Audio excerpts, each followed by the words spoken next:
அனைவருக்கும் வணக்கம். அருள் astro TV நேயர்களுக்கு வணக்கம், வாழ்த்துக்கள்.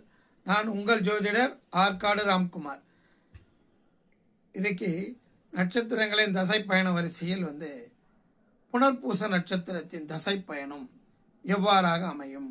ஒருவர் புனர்பூச நட்சத்திரத்தில் பிறக்கின்றார் அப்படின்றா அவருடைய தசை பயணம் எந்தெந்த தசைகளை கடந்து வரும் அப்படின்னு சொல்லிட்டு பார்க்கலாம். புனர்பூசம் அப்படின்னு சொல்கிற நட்சத்திரம் குரு பகவானுடைய நட்சத்திரம்.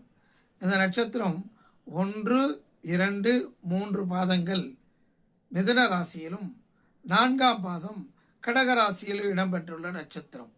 அப்போது முதல் 3 பாதங்கள் மிதுன ராசியில் புதனோட வீட்டிலும் மிதுன ராசியிலும் அமையும்.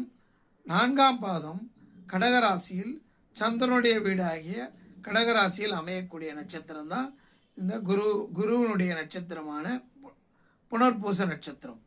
இந்த நட்சத்திரத்தின் அதிபதி குரு பகவான்.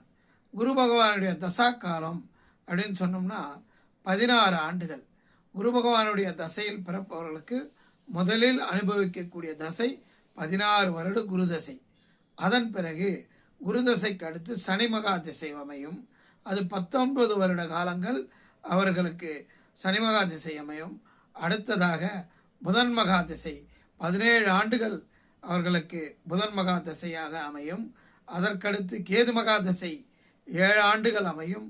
அதன் பிறகு சுக்கிர மகா திசை 20 ஆண்டுகள் அமையும். அதன் பிறகு சூரிய மகா திசை 6 ஆண்டுகள் அமையும். அதன் பிறகு சந்திர மகா திசை 10 ஆண்டுகள் அமையும். அதன் பிறகு செவ்வாய் மகா திசை 7 ஆண்டுகள் அமையக்கூடியது.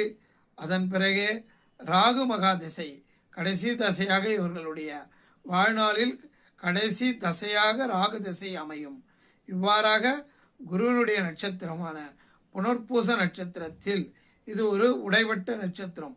3 பாதங்கள் 1, 2, 3 இந்த முதல் 3 பாதங்களில் பிறப்பவர்களுக்கு மிதுன ராசியில் பிறப்பார்கள்.